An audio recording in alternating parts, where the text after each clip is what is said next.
എന്ന ഈ പ്രോഗ്രാമിലേക്ക് എൻ്റെ എല്ലാ മാന്യ പ്രേക്ഷകർക്കും സ്വാഗതം. കണ്ണുനീരിൻ്റെ താഴ്വരയിൽ കൂടി ഞാൻ കടന്നു പോകുമ്പോൾ, ഞാൻ ഏറ്റവും വലയുമ്പോൾ, കണ്ണുനീർ വാർത്തവനായ ക്രിസ്തു എൻ്റെ കാര്യം നടത്തിത്തരും. ഞാൻ ഈ ഒരു പ്രോഗ്രാമിൽ ഇന്ന് നിങ്ങളോട് ദൈവത്തിൻ്റെ വചനത്തിൽ നിന്ന് നമ്മളിപ്പോൾ കേട്ട പാട്ടിനോടുള്ള ബന്ധത്തിൽ സംസാരിക്കുമ്പോൾ, ഉൽപ്പത്തിയുടെ പുസ്തകം 21-ാം അധ്യായത്തിൻ്റെ 17-ാമത്തെ വാക്യത്തിൽ ഇങ്ങനെയാണ് രേഖപ്പെടുത്തിയിരിക്കുന്നത്. ദൈവം ബാലൻ്റെ നിലവിളി കേട്ടു. ദൈവത്തിൻ്റെ ദൂതൻ ആകാശത്തു നിന്ന് ഹാഗാറിനെ വിളിച്ചു. അവളോട്, ഹാഗാറെ, നിനക്ക് എന്ത്? നീ ഭയപ്പെടേണ്ട. ബാലൻ ഇരിക്കുന്ന ഇടത്ത് നിന്ന് അവൻ്റെ നിലവിളി ദൈവം കേട്ടിരിക്കുന്നു. അവിടെ നമുക്ക് കാണാൻ കഴിയുന്നത് 19-ാമത്തെ വാക്യത്തിൽ, ദൈവം അവളുടെ കണ്ണ് തുറന്നു. അവളൊരു നീരുറവ് കണ്ടു. ചെന്ന് തുരുത്തിയിൽ വെള്ളം നിറച്ചു, ബാലനെ കുടിപ്പിച്ചു.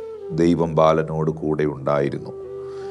വിശുദ്ധ തിരുവെഴുത്തിൽ ഉൽപ്പത്തിയുടെ പുസ്തകം 21-ാം അധ്യായത്തിൽ ഒരു കുഞ്ഞിൻ്റെ നിലവിളിയെ കേൾക്കുന്ന ഒരു പശ്ചാത്തലമാണ്. ഇഷ്മായേൽ എന്ന പൈതലിൻ്റെ നിലവിളിയെ കേട്ടുകൊണ്ട് മരുഭൂമിയിൽ ഒരു ഉറവ ദൈവം അവർക്ക് വേണ്ടി തുറക്കുകയാണ്. കാരണം ആ ഉൽപ്പത്തി പുസ്തകം 21-ാം അധ്യായത്തിൽ നമുക്ക് കാണാൻ കഴിയുന്നുണ്ട്. 14-ാമത്തെ വാക്യത്തിൽ, അബ്രഹാം അതികാലത്ത് എഴുന്നേറ്റ് അപ്പവും ഒരു തുരുത്തി വെള്ളവും എടുത്ത് ഹാഗാറിൻ്റെ തോളിൽ വെച്ചു, കുട്ടിയെയും കൊടുത്തു, അവളെ അയച്ചു. അവൾ പുറപ്പെട്ടു പോയി ബർഷേബയിൽ മരുഭൂമിയിൽ ഉഴന്നു നടന്നു. അപ്പോൾ തുരുത്തിയിലെ വെള്ളം അവളുടെ തീർന്നു. ഇനി ഒരു ഉറവ അവളുടെ മുമ്പിലില്ല. അബ്രഹാമിൻ്റെ വീട്ടിൽ നിന്ന് ഹാഗാറിനെയും ഇഷ്മയേലിനെയും ഇറക്കി വിട്ടു. സാഹചര്യങ്ങൾ നിമിത്തം, വ്യക്തിപരമായ ചില കാര്യങ്ങൾ നിമിത്തം. ആ സാഹചര്യത്തിൻ്റെ മധ്യയിൽ ഹാഗാറും ഇഷ്മായേലും മരുഭൂമിയിൽ ഉഴലുമ്പോൾ, നിലവിളിക്കുമ്പോൾ, നമുക്കറിയാം ഇനി തിരിച്ച് അബ്രഹാമിൻ്റെ വീട്ടിലേക്ക് ചെല്ലുവാനോ വെള്ളം കരുതുവാനോ ഒന്നും അവൾക്ക് കഴിയുകയില്ല. എല്ലാ ഉറവകളും അവളുടെ മുമ്പിൽ അടഞ്ഞു. അബ്രഹാമിൻ്റെ വീട്ടിലെ ഉറവ അടഞ്ഞു. മരുഭൂമിയിൽ ഒരു ഉറവ ഉണ്ട് എന്ന് വിശ്വസിക്കുവാൻ പോലും കഴിയുന്നില്ല. കാരണം ഒരു ചിത്രകാരൻ ഒരു ചിത്രം വരയ്ക്കുന്ന സമയത്ത് ആ മരുഭൂമിയിൽ ഒരിക്കലും ഒരു നീർത്തടാകത്തെ വരയ്ക്കില്ല. മരുഭൂമിയുടെ പടം വരയ്ക്കുന്ന ഒരാൾ ഒരിക്കലും മരുഭൂമിയിൽ ഒരു തടാകത്തിൻ്റെ പടം വരയ്ക്കില്ല. കള്ളിമുൾ ചെടിയുടെയോ ഒട്ടകത്തിൻ്റെയോ ഒക്കെ പടങ്ങൾ മാത്രമേ വരയ്ക്കൂ. ഇമാജിൻ ചെയ്യുവാൻ പോലും കഴിയത്തില്ല മരുഭൂമിയിൽ അരുവി എന്ന് പറയുന്നത്. എന്നാൽ ഇവിടെ ഈ പ്രോഗ്രാമിലൂടെ പരിശുദ്ധാത്മാവ് നിങ്ങളോട് വ്യക്തിപരമായി പറയുന്ന ഒരാലോചന, അബ്രഹാമിൻ്റെ വീട്ടിലെ ഉറവ ഹാഗാറിൻ്റെയും ഇഷ്മയേലിൻ്റെയും മുമ്പിൽ അടയുമ്പോൾ, ബാലൻ്റെ പൈതലിൻ്റെ നിലവിളി കേട്ടുകൊണ്ട് സർവശക്തനാകുന്ന ദൈവം മറ്റൊരു ഉറവയെ അവർക്ക് വെളിപ്പെടുത്തി കൊടുക്കുകയാണ്. അവർക്ക് വേണ്ടി അവിടെ ഒരു ഉറവ ഉണ്ടായിരുന്നു. അത് മറയപ്പെട്ട് കിടക്കുകയായിരുന്നു. എന്നാൽ ദൈവം മറമാറ്റി അതിനെ വെളിപ്പെടുത്തുകയായിരുന്നു. ഇവിടെ ഒരു സന്ദേശമുണ്ട്. ദൈവം ഒരു ഉറവ നിങ്ങളുടെ മുമ്പിൽ അടയ്ക്കുന്നെങ്കിൽ, നിങ്ങൾ കണ്ടിട്ടില്ലാത്ത മറ്റൊരു ഉറവ എവിടെയോ ദൈവം നിങ്ങൾക്ക് വേണ്ടി തുറന്നു വെച്ചിട്ടുണ്ട്. ഈ സന്ദേശത്തിലൂടെ കർത്താവ് നിങ്ങളോട് പറയുന്നു, നിങ്ങൾ വിചാരിച്ചിട്ടില്ലാത്ത, നിങ്ങളുടെ ചിന്തയിൽ പോലും വന്നിട്ടില്ലാത്ത മറ്റൊരു സോഴ്സ്, മറ്റൊരു വഴി, മറ്റൊരു വാതിൽ നിങ്ങളുടെ പ്രാർത്ഥനയുടെ നിലവിളിയുടെ മറുപടിയായി ദൈവം തുറന്നു വെച്ചിട്ടുണ്ട്. യെശയ്യാവിൻ്റെ പ്രവചന പുസ്തകത്തിൽ നമ്മൾ കാണുന്നുണ്ട് 43-ാം അധ്യായത്തിൽ, ഇതാ ഞാൻ പുതിയതൊന്ന് ചെയ്യുന്നു, മുൻപുള്ളവയെ നിങ്ങൾ ഓർക്കണ്ട, പണ്ടുള്ളവയെക്കുറിച്ച് നിങ്ങൾ നിരൂപിക്കുകയും വേണ്ട. മരുഭൂമിയിൽ ഒരു വഴിയും നിർജ്ജനമായ പ്രദേശത്ത് നീരുറവകളും തന്നെ. മരുഭൂമിയിൽ വഴിയോ നിർജ്ജനമായ പ്രദേശത്ത് നീരുറവയോ ഇമാജിൻ ചെയ്യാൻ കഴിയുന്നില്ലല്ലേ? എന്നാൽ സ്വർഗത്തിലെ ദൈവം നിങ്ങളോട് പറയുന്നു, I will do the new things for your life.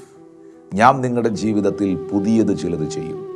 ഇന്ന് ഈ സന്ദേശം കേൾക്കുന്ന നിങ്ങളോട് പരിശുദ്ധാത്മ പറയുന്നു, കണ്ണുനീർ വാർത്തവനൻ കാര്യം നടത്തിത്തരും.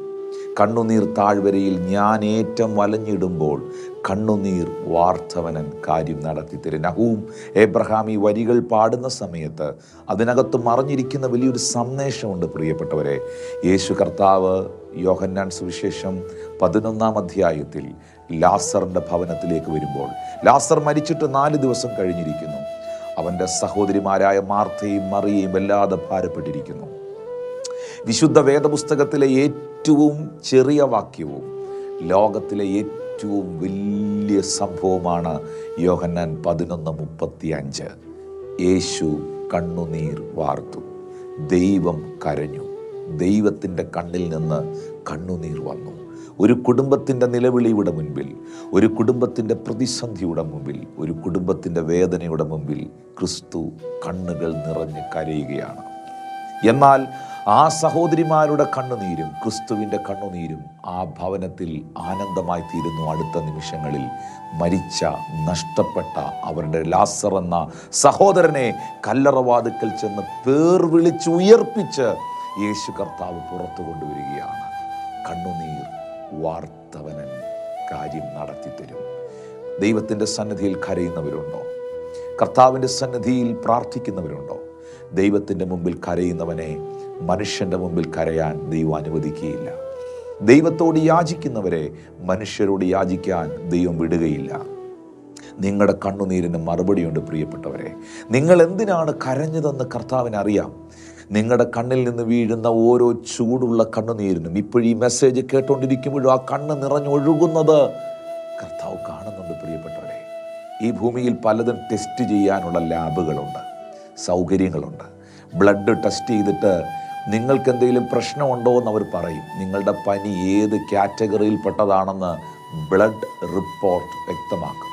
ഡെങ്കി ഫീവറാണോ, കൊറോണയാണോ, നിങ്ങൾക്ക് എന്ത് പ്രശ്നമുണ്ട്, നിങ്ങളുടെ ശരീരത്തിൽ പ്ലേറ്റ്ലെറ്റ്സ് എത്രയുണ്ട്, പ്രശ്നങ്ങൾ എത്രയുണ്ടെന്നൊക്കെ ബ്ലഡ് ടെസ്റ്റ് ചെയ്താൽ, നിങ്ങളുടെ സ്വാബൊക്കെ എടുത്തു കൊടുത്താൽ അതിനകത്ത് റിപ്പോർട്ടുകൾ ലഭിക്കും. നിങ്ങളുടെ യൂറിൻ ചെക്ക് ചെയ്താൽ നിങ്ങളുടെ കിഡ്നി ഫങ്ഷനെ കുറിച്ചുള്ള ക്രിയാറ്റിൻ്റെ അളവുകളൊക്കെ അതിൽ ലഭ്യമാകും. എന്നാൽ ഈ ഭൂമിയിൽ നിങ്ങളുടെ കണ്ണുനീര് ടെസ്റ്റ് ചെയ്തിട്ട് നിങ്ങൾ കരഞ്ഞത് എന്തിനാണെന്നുള്ള റിപ്പോർട്ട് തരുന്ന ഒരു ലാബുകളും ഈ ഭൂമിയിലില്ല. എന്നാൽ എന്തിനാണ് നിങ്ങൾ കരയുന്നതെന്നും, എന്തിനാണ് നിങ്ങൾ നിലവിളിച്ചതെന്നും, എന്തിനാണ് നിങ്ങൾ പ്രാർത്ഥിച്ചതെന്നും നിങ്ങളുടെ അപ്പ അറിയുന്നു. ഒരു പാപിനിയായ സ്ത്രീ യേശുവിൻ്റെ കാൽക്കൽ ശിമയോൻ്റെ വീട്ടിൽ വന്ന് കണ്ണുനീർ കൊണ്ട് അവൻ്റെ കാൽ കഴുകി തലമുടി കൊണ്ട് തുടച്ചു. ആ ചൂടുള്ള കണ്ണുനീർ ക്രിസ്തുവിൻ്റെ പാദത്തിലേക്ക് വീണ് കഴിഞ്ഞ് ചില നിമിഷങ്ങൾ കഴിഞ്ഞപ്പോൾ ആ സ്ത്രീയോട് യേശു പറയുന്നു, സ്ത്രീയെ, നിന്റെ അനവധിയായ പാപങ്ങളെ ഞാൻ വിമോചിച്ചിരിക്കുകയാണ്. അവിടെ ഒരു വാക്കുപോലും ആ സഹോദരി യേശുവിനോട് പ്രാർത്ഥിക്കുന്നത് നമുക്ക് കാണാൻ കഴിയുന്നില്ല. ഒരു വാക്കുപോലും ക്രിസ്തുവിനോട് അപേക്ഷിക്കുന്നത് നമുക്ക് കാണാൻ കഴിയുന്നില്ല. ഒരു വാക്കും അവൾ ഉരിയാടാതെ കണ്ണുനീർ കൊണ്ട് കാൽ കഴുകി തലമുടി കൊണ്ട് തുടച്ചെഴുന്നേറ്റ് പോകുമ്പോൾ അവളുടെ ജീവിത ചരിത്രം തന്നെ മാറുകയാണ്. കാരണം അവളുടെ ചൂടുള്ള കണ്ണുനീരിൽ നിന്ന് 1000 പ്രാർത്ഥനയുടെ ശബ്ദങ്ങൾ നസ്രായൻ വായിച്ചെടുക്കുകയായിരുന്നു. പ്രിയപ്പെട്ടവരെ, കണ്ണുനീർ കാണുന്നവൻ, കണ്ണുനീർ താഴ്വരയിലൂടെ നിങ്ങൾ കടന്നു പോകുമ്പോൾ കണ്ണുനീർ വാർത്തവനായ ക്രിസ്തു നിങ്ങൾക്ക് വേണ്ടി അത്ഭുതം ചെയ്യും. ദൈവത്തിൻ്റെ മുമ്പിൽ നിങ്ങൾ കരഞ്ഞിട്ടുണ്ടോ? ദൈവത്തിൻ്റെ സന്നിധിയിൽ ഹാഗാറിനെ പോലെ, ആ ബാലകനെ പോലെ നിങ്ങൾ നിലവിളിച്ചിട്ടുണ്ടോ? നിങ്ങൾ കണ്ടിട്ടില്ലാത്ത, നിങ്ങൾ ഇന്ന് വരെ അറിഞ്ഞിട്ടില്ലാത്ത മറ്റൊരു ഉറവ നിങ്ങളുടെ മുമ്പിൽ ദൈവം തുറക്കും.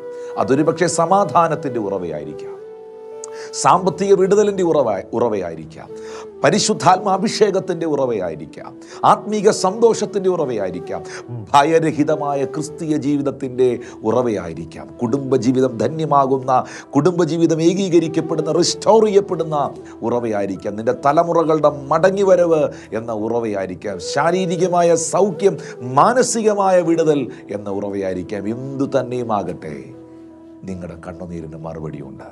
കണ്ണുനീർ വാർത്തവനൻ കാര്യം നടത്തിത്തരും. കണ്ണുനീർ